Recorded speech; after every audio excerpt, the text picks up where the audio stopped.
Hi everyone. This video is to walk you guys through your second essay assignment. This unit you guys read texts up through the Second World War.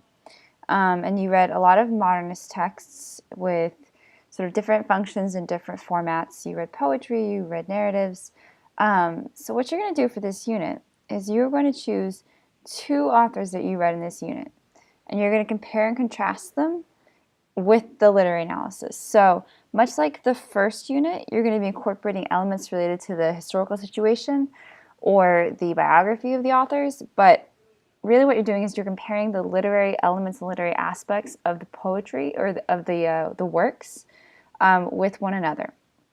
So if you choose a poet and they had multiple poems, you could choose one poem from each author, or you could choose multiple poems from both authors.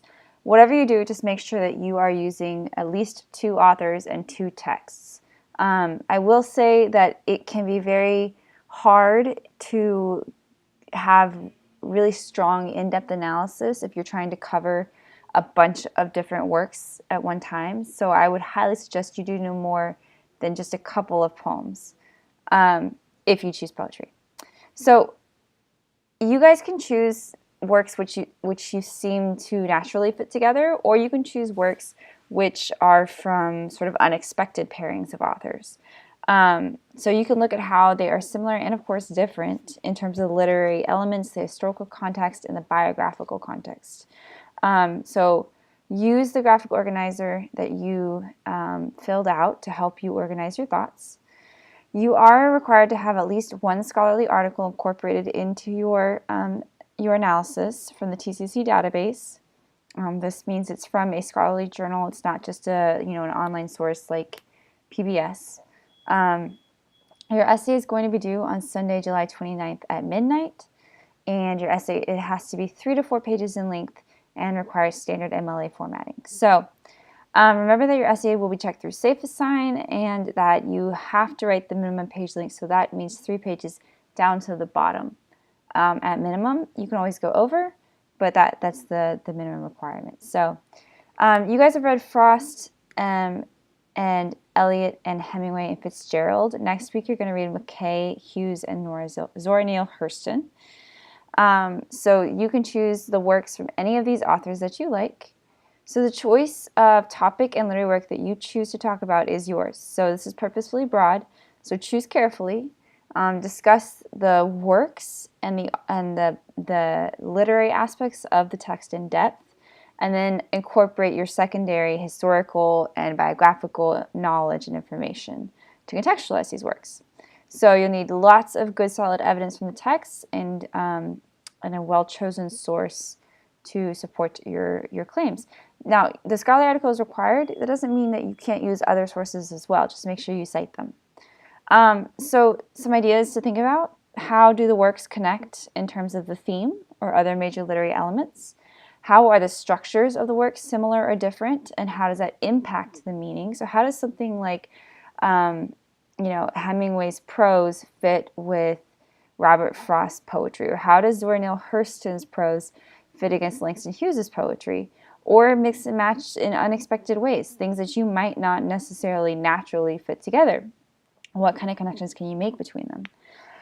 What historical biographical elements do both works have? So what is happening in the world at the time of this work and this writing that's influencing both texts? So how do things like the differences and similarities in the historical situation, such as the social, political, or economic framework surrounding these works, how do those elements relate?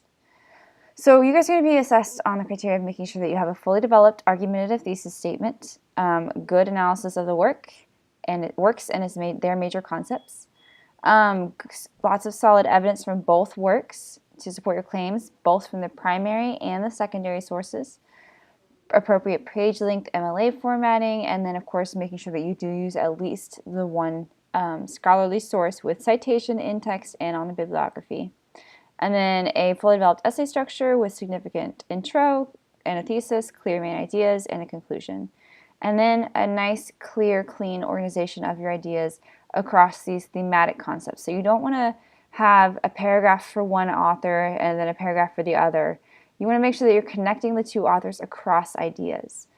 So for example, if I'm looking at outsider status from somebody like Hemingway and Zora Neale Hurston, or let's say F. Scott Fitzgerald and Zora Neale Hurston, I want to make sure I look at, say, the imagery in both texts, and then I'll bring in evidence from both texts together, and then secondarily say I want to look at the symbolism in both texts. Then I'll put both texts together around the idea of symbolism. And lastly, I would say do the idea of dialogue in both texts. And I would connect both texts around this central idea of dialogue. So I don't want to do just a paragraph for Fitzgerald and a paragraph for Hurston.